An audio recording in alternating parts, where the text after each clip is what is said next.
Sit quietly, child, and listen, for the story I tell you is a story of the ages. But what is it, grandfather?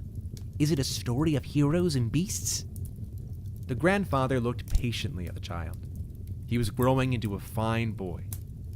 Soon, he would see the value in the stories, the lessons that were taught to each generation. Just listen, child. Let the story take root in your heart.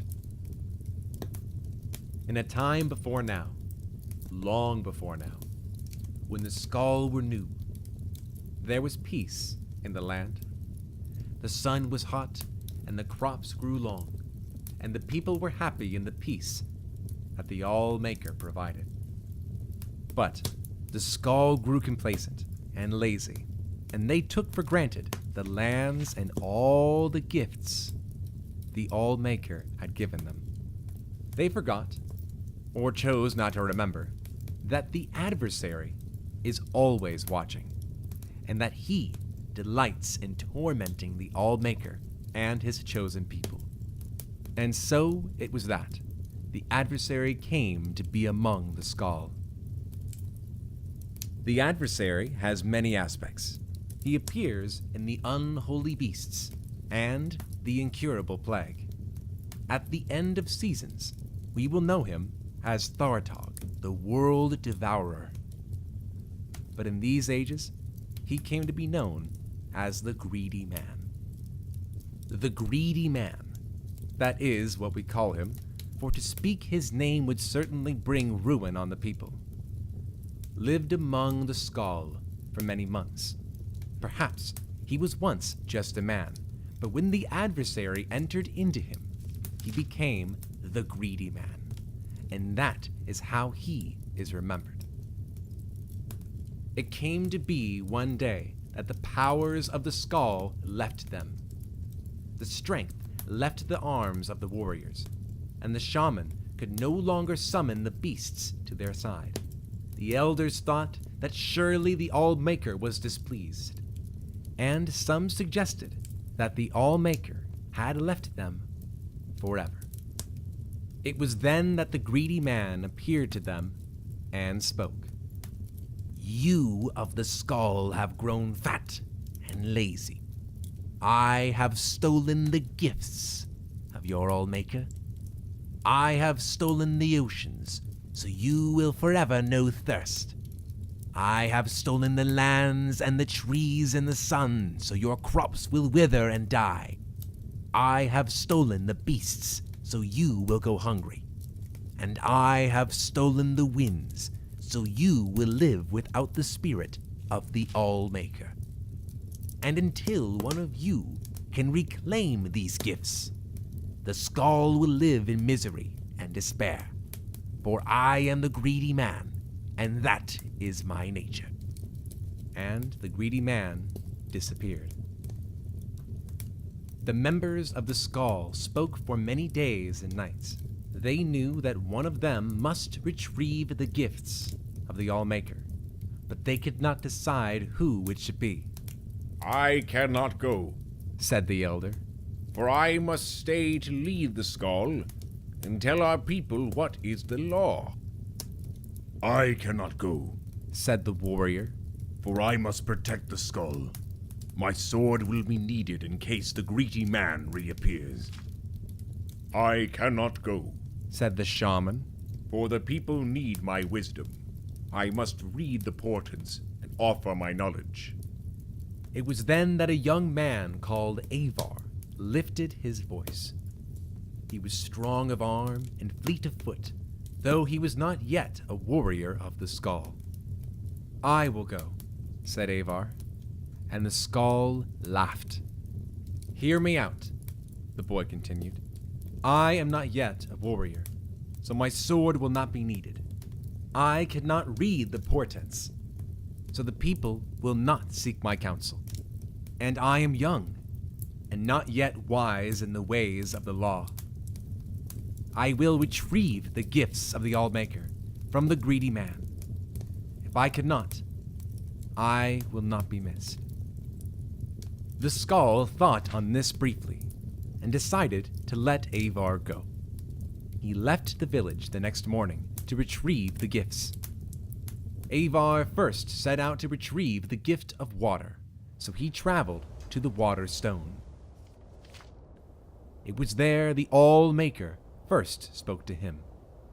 Travel west to the sea, and follow the swimmer to the waters of life. So Aevar walked to the edge of the ocean, and there was the swimmer, a black horker, sent from the All-Maker. The swimmer dove into the waters and swam very far and far again. Aevar was strong, though, and he swam hard. He followed the swimmer to a cave, swimming deeper and deeper, his lungs burning and his limbs exhausted. At last, he found a pocket of air, and there in the dark he found the waters of life. Gathering his strength, he took the waters and swam back to the shore. Upon returning to the Water Stone, the All-Maker spoke. You have returned the gift of water to the skull. The oceans again will bear fruit, and their thirst will be quenched. Aevar then traveled to the Earth Stone, and there the All-Maker spoke to him again. Enter the cave of the hidden music, and hear the song of the earth. So Aevar traveled north and east to the cave of the hidden music. He found himself in a large cavern, where the rocks hung from the ceiling and grew from the ground itself. He listened there and heard the song of the earth, but it was faint. Grabbing up his mace, he struck the rocks of the floor in time with the song, and the song grew louder until it filled the cavern and his heart. Then he returned to the Earth Stone. The gift of the earth is with the skull again, said the All-Maker. The lands are rich again, and will bear life. Aevar was tired. As the sun burned him, the trees offered no shade, and there was no wind to cool him. Still, he traveled on to the Beast Rock, and the All-Maker spoke. Find the good beast, and ease his suffering. Aevar traveled through the woods of the Isenfir for many hours until he heard the cries of a bear from over a hill. As he crested a hill, he saw the bear, a Falmer's arrow piercing its neck.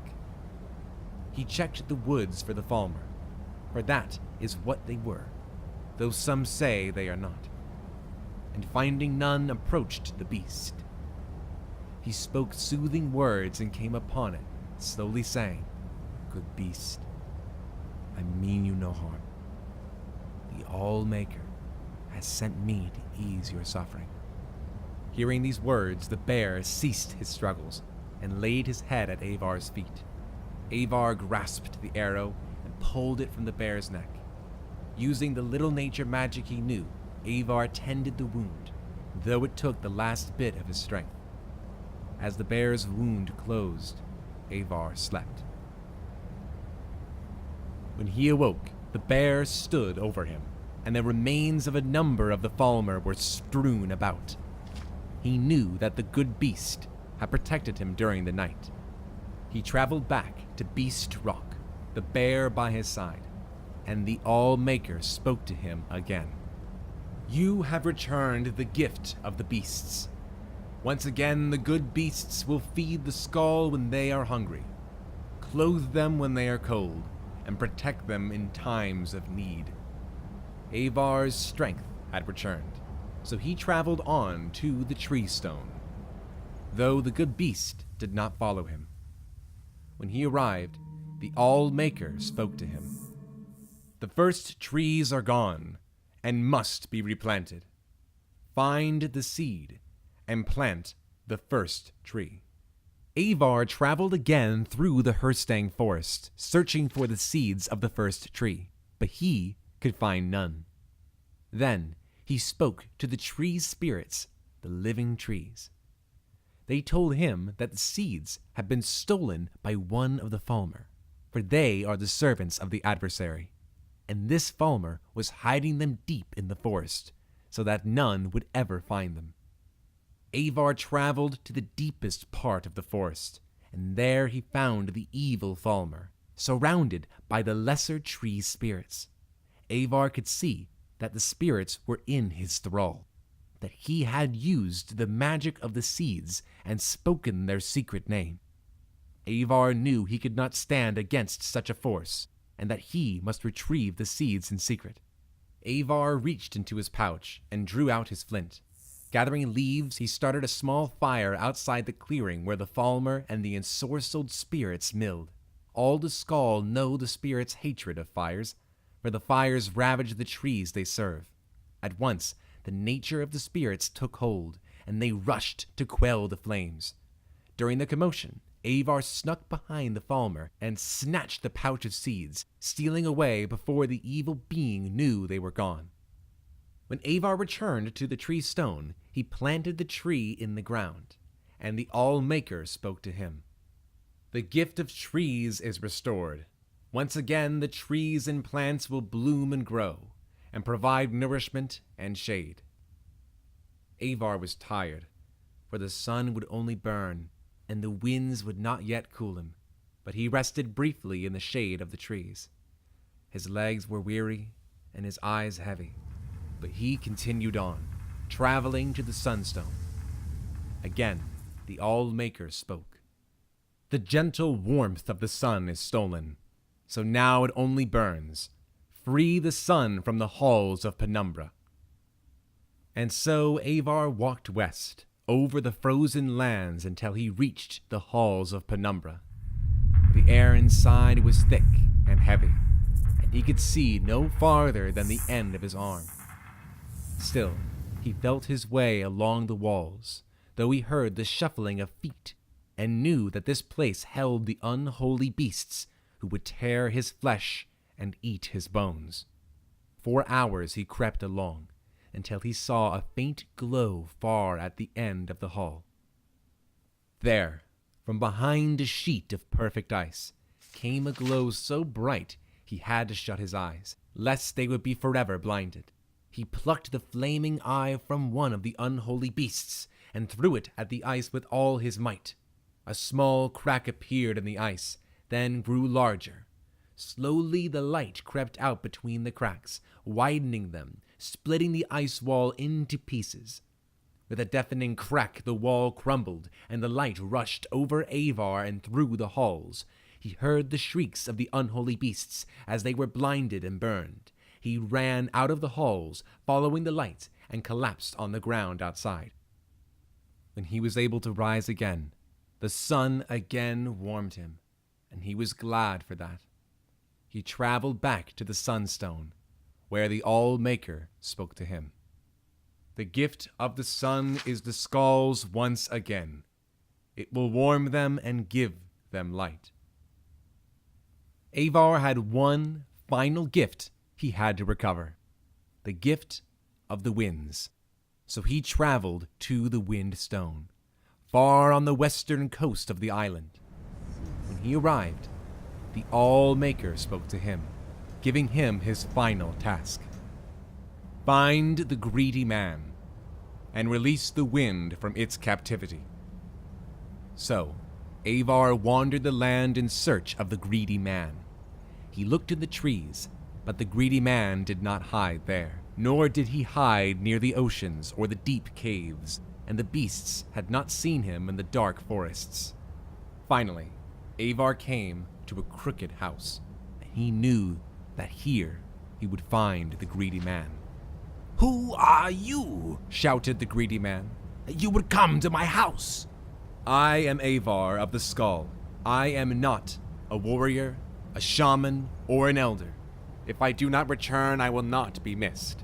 But I have returned the oceans and the earth, the trees, the beasts, and the sun, and I will return the winds to my people, that we may feel the spirit of the All-Maker in our souls again.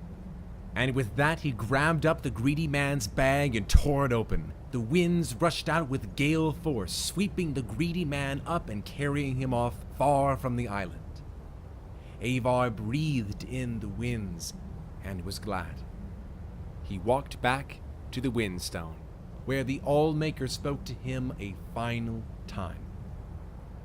You have done well, Aevar. You, the least of the skull, have returned my gifts to them. Greedy man is gone for now, and should not trouble your people again in your lifetime. Your All-Maker is pleased. Go now and live according to your nature. And Aevar started back to the Skull Village. And then?